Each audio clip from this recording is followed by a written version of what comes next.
Hello students, IIT brain में आपका स्वागत। आज हम फिजिक्स में इरोडो के प्रॉब्लम 3.41 पर डिस्कस करेंगे।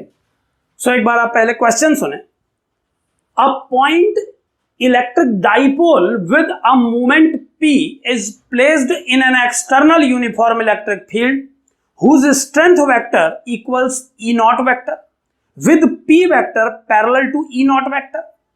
In this case, one of the equipotential surfaces enclosing the dipole forms a sphere. Radius of this sphere is, यानी आपको एक डाइपोल जिसे एक इलेक्ट्रिक फील्ड में रखा गया है इस तरह से कि डाइपोल मूवमेंट और इलेक्ट्रिक फील्ड एक दूसरे के पैरेलल हैं, एक ही डायरेक्शन में हैं, उसमें आपको डाइपोल के चारों तरफ एक ऐसे स्फीयर को इमेजिन करना है जो इक्विपोटेंशियल सरफेस हो और उस स्फीयर की रेडियस कैलकुलेट करनी है। सो क्या है, एक बार पिक्चर के पॉइंट से समझें। एक इलेक्ट्रिक फील्ड क्रिएट कर रहा हूं मैं इस बोर्ड में राइट डायरेक्शन में। इस इलेक्ट्रिक फील्ड के स्ट्रेंथ वेक्टर को हम E नॉट वेक्टर से प्रेजेंट कर रहे हैं और जिस डाइपोल को इस इलेक्ट्रिक फील्ड में प्रेजेंट किया जा रहा है उसके डाइपोल मोमेंट को मैं P वेक्टर से शो कर रहा हूं। आप मान लें ये वो डाइपोल है। एक बात यहां पर और ध्यान रखें कि ये एक स्मॉल डाइपोल के लिए सॉल्व किया जा रहा है। सो एक स्मॉल डाइपोल के कारण बनने वाले इलेक्ट्रिक फील्ड के फॉर्मूले का हम इस प्रॉब्लम में यूज करेंगे। अब मैं इस डाइपोल के सेंटर को स्फीयर का सेंटर मानते हुए एक स्फीयर इस डाइपोल के चारों ओर क्रिएट कर रहा हूं। आप ध्यान से देखें, इस स्फीयर को इक्विपोटेंशियल सरफेस बनाने के लिए इसका रेडियस कितना होना चाहिए, यह प्रॉब्लम हमसे पूछा गया है। प्रॉब्लम में ये कहा गया है कि आपको इस डाइपोल के चारों ओर एक ऐसा स्फीयर क्रिएट करना है जिसे इक्विपोटेंशियल सरफेस माना जा सके। तो मैं आपको बता दूं कि इक्विपोटेंशियल सरफेस वो सरफेस होगा जिसके हर पॉइंट पर पोटेंशियल सेम है, और आप जानते हैं ऐसा केवल तब हो सकता है जब इलेक्ट्रिक फील्ड वेक्टर के नेट वैल्यू का कोई भी कंपोनेंट इस स्फीयर के सरफेस के अलोंग एक्ट न करे। सो अगर मैं इस स्फीयर के किसी आर्बिट्रेरी पॉइंट P पर सभी इलेक्ट्रिक फील्ड, एक इलेक्ट्रिक फील्ड जो यहां ऑलरेडी प्रेजेंट है वो और इस डाइपोल के द्वारा बनने वाले इलेक्ट्रिक फील्ड को प्रेजेंट करूं तो क्या पिक्चर बनेगा, एक बार आप समझें। जो इलेक्ट्रिक फील्ड ये डाइपोल इस पॉइंट पे डेवलप करेगा उस इलेक्ट्रिक फील्ड को इस डिस्टेंस वेक्टर R, जिसे मैं रेडियस के इक्विवेलेंट मान सकता हूं लेंथ वाइज, और इस डाइपोल मोमेंट वेक्टर P के टर्म में लिखा जा सकता है। वो कैसे लिखा जाएगा, एक बार आप समझें। इस डाइपोल के कारण इस पॉइंट पर बनने वाले इलेक्ट्रिक फील्ड को लिखा जा सकता है 1/4 pi epsilon naught P upon R cube. R cube की जगह यहां हम रेडियस का इस्तेमाल कर सकते हैं क्योंकि डाइपोल के सेंटर से इस पॉइंट P तक का जो डिस्टेंस है वो रेडियस के बराबर है।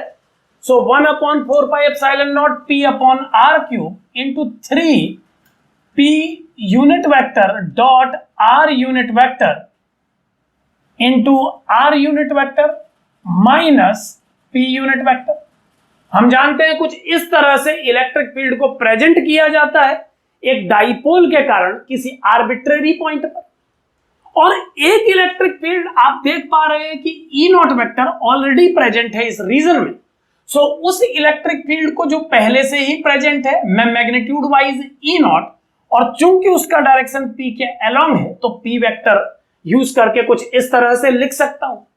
सो इस पॉइंट P पर बनने वाले नेट इलेक्ट्रिक फील्ड को, जो कि डाइपोल के द्वारा बने इलेक्ट्रिक फील्ड और प्रेजेंट इलेक्ट्रिक फील्ड का रिजल्टेंट होगा, कुछ इस तरह से लिखेंगे E net equal to 1/4 pi epsilon naught P upon R cube into 3 multiple of P dot R। अब यहां ध्यान दें कि ये P वेक्टर एक्स एक्सिस के अलोंग है इस डायग्राम के, जिसे आई कैप भी लिखा जा सकता है, और इस प्रॉब्लम में हम इस डायरेक्शन को पी कैप से शो कर रहे हैं, सो आई कैप को ही पी कैप माने आप, और आर वेक्टर का डायरेक्शन रेडियस वेक्टर के अलोंग है, तो इस एंगल को थीटा कंसीडर करते हुए अगर मैं पी डॉट आर को सॉल्व करूं तो इसकी वैल्यू कॉस थीटा हो जानी चाहिए। दो यूनिट वेक्टर्स का डॉट प्रोडक्ट इक्वल टू उनके मैग्नीट्यूड का प्रोडक्ट और कॉस थीटा से दिया जाता है। सो मैं इसे 3 cos थीटा से प्रेजेंट कर रहा हूं और इसका डायरेक्शन आर कैप है। और ठीक इसी प्रकार अगर मैं ये वैल्यू दूसरे कंपोनेंट को दूं तो ये बनेगा -1/4πε0 P upon are cube into p cap. और एक तीसरा टर्म वो मैं दूसरे इलेक्ट्रिक फील्ड की वजह से लिख रहा हूं जो इस रीजन में ऑलरेडी प्रेजेंट है। So net electric field P point पर कुछ इस तरह से दिया जाएगा। अब आप ध्यान दें कि इस इलेक्ट्रिक फील्ड का एक कंपोनेंट आर वेक्टर के टर्म्स में दिया जा रहा है, सो ये कंप्लीटली रेडियस के अलोंग है। दूसरा कंपोनेंट पी कैप से दिया जा रहा है जो कि एक्स एक्सिस के अलोंग है, और चूंकि इस एंगल को थीटा कंसीडर किया गया है, सो इस एंगल को थीटा कंसीडर करने पर, क्योंकि ये दोनों एंगल इन दो पैरेलल लाइंस और एक लाइन के इंटरसेक्शन से बन रहे हैं, तो आप समझ सकते हैं कि ये करस्पॉन्डिंग एंगल है और इन्हें बराबर होना चाहिए। सो इस थीटा की वैल्यू के बेस पे अगर मैं इस पी यूनिट वेक्टर की डायरेक्शन में एक्ट करने वाले कंपोनेंट को दो पार्ट में ब्रेक करूं, एक आर कैप की डायरेक्शन में और दूसरा आर कैप के परपेंडिकुलर, तो क्या वैल्यू हमें मिलेगी एक बार आप उसे ध्यान से देखें। हमें जो नेट वेक्टर मिलेगा इस ब्रेकिंग के बाद वो क्या होगा देखें एक बार, E net equal to 1/4πε0 P upon are cube into 3 cos theta R cap. और ये जो सेकंड कंपोनेंट है, अगर मैं पी वेक्टर के सभी टर्म्स को एक साथ लिख लूं तो मैं लिख सकता हूं E not minus 1/4πε0 P upon are cube and P cap. और अगर इस पी कैप को जैसा हमने बताया कंपोनेंट में ब्रेक करके लिखा जाए तो हम इस पी यूनिट वेक्टर को लिख सकते हैं R unit vector cos theta component और साइन थीटा कंपोनेंट के साथ एक नया वेक्टर जिसे मैं एन कैप से प्रेजेंट कर लेता हूं, तो मैं इसे cos theta R cap plus sine theta N cap में ब्रेक कर दे रहा हूं। इस ब्रेकिंग के बाद आप देख सकते हैं कि कुछ कंपोनेंट आर कैप से प्रेजेंट किए जा रहे हैं और कुछ एन कैप से।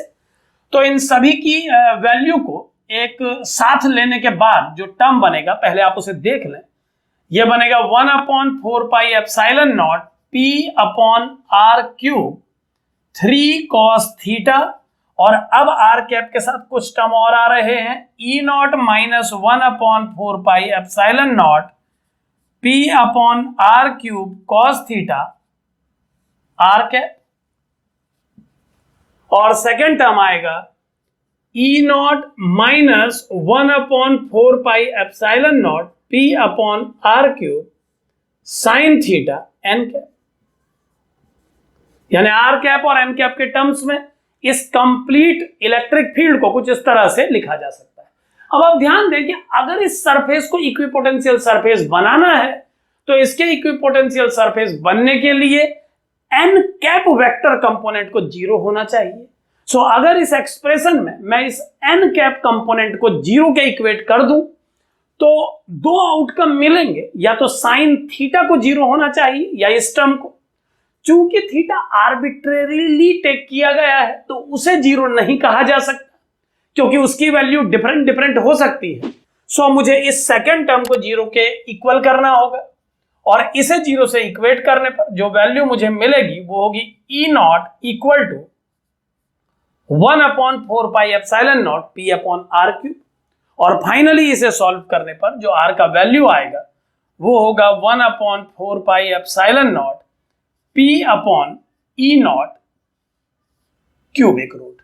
सो इस तरह से इस इक्वेशन को 0 से कंपेयर करके, इस टर्म को 0 से कंपेयर करके हम radius of equipotential surface calculate कर सकते हैं। तो यहां पर आप ध्यान दें कि हमने इस डाइपोल के कारण पी पॉइंट पर इलेक्ट्रिक फील्ड लिखा और फिर उस इलेक्ट्रिक फील्ड और गिवन इलेक्ट्रिक फील्ड के रिजल्टेंट इलेक्ट्रिक फील्ड के उस कंपोनेंट को 0 कर दिया जो इस सरफेस के टेंजेंट के अलोंग है।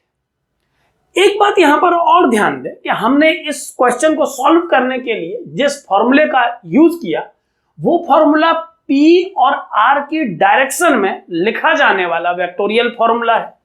एक एस्पेक्ट इस प्रॉब्लम के लिए मैं आपको और समझाता हूं, जो कि electric field due to dipole को दो कंपोनेंट में प्रेजेंट करता है, एक R वेक्टर और एक R वेक्टर के परपेंडिकुलर डायरेक्शन में।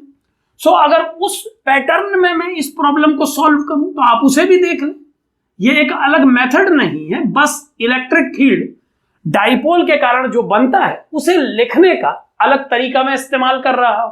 सो अगर मैं इस डाइपोल, जिसका डाइपोल मूवमेंट P है, इस वेक्टर के कारण P पर इलेक्ट्रिक फील्ड को R वेक्टर और N वेक्टर के टर्म में प्रेजेंट करूं, यहां पर इस डाइपोल का निगेटिव पोल ये और पॉजिटिव पोल ये है, तो आप समझ सकते हैं कि इसका एक कंपोनेंट इसके अलोंग इस पॉइंट को एक्सियल पॉइंट मान के अपना आउटकम देगा और डाइपोल का दूसरा कंपोनेंट इसको इक्वेटोरियल पॉइंट मान के अपना आउटकम देगा। सो अगर मैं इस R कैप और N कैप के फॉर्म में अपना आंसर प्रेजेंट करूं तो वो आंसर कैसे लिखा जाएगा, एक बार आप उसे समझें। तब इन दोनों कंपोनेंट्स के टर्म में जब हम आंसर को प्रेजेंट करेंगे तो वो किस तरह से लिखा जाएगा, सुने। Electric field due to dipole जो इस P पॉइंट पर होगा उसकी वैल्यू होगी 1/4 pi epsilon not 2p cos theta upon radius cube. ये कंपोनेंट R कैप के अलोंग होगा, जैसा कि हम जानते हैं ये कंपोनेंट R कैप के अलोंग होगा, और दूसरा कंपोनेंट जो इस परपेंडिकुलर प्रोजेक्शन के कारण आएगा उसे भी देख लें। अगर हम इस डाइपोल के दो प्रोजेक्शन बनाए तो एक डाइपोल ऐसा बनेगा और एक ऐसा। एक्सियल केस में डाइपोल -2 प्लस इलेक्ट्रिक फील्ड बनाता है, इसीलिए हमने R कैप यूज किया है, जबकि इक्वेटोरियल में +2 माइनस बनाता है तो मैं उसे -n कैप से प्रेजेंट करूंगा। ध्यान देते रहे। दूसरा कंपोनेंट हो जाएगा -1/4 pi epsilon naught p sin theta upon R cube into n cap. Minus sine लगाया गया है क्योंकि equatorial component +2 minus electric field develop करता है।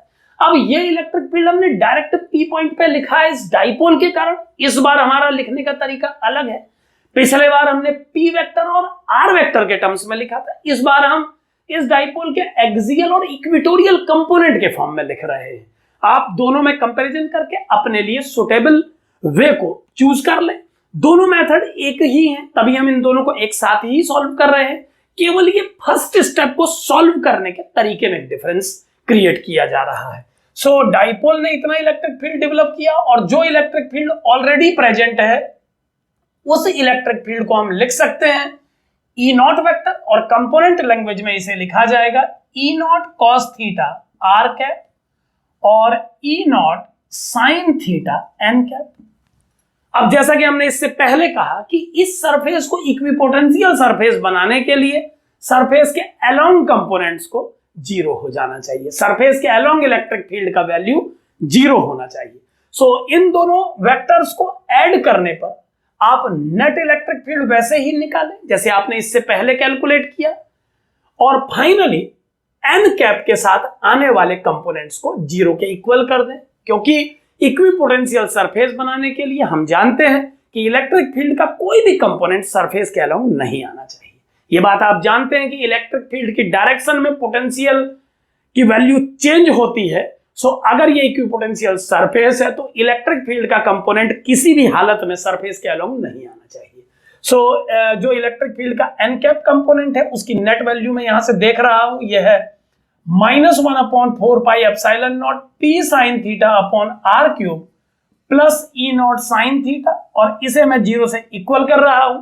तो आप देख पा रहे हैं कि sin थीटा का टर्म कैंसिल हो जा रहा है दोनों टर्म में से। इसका मतलब थीटा की किसी भी वैल्यू से इंडिपेंडेंट है ये आउटकम, और वाकई अगर ये थीटा की किसी भी वैल्यू से इंडिपेंडेंट है तो ये केवल रेडियस पर डिपेंड कर रहा है। तभी राइटर द्वारा ये क्वेश्चन पूछा गया है कि उस पोजीशन पर इक्विपोटेंशियल सरफेस का रेडियस बताइए।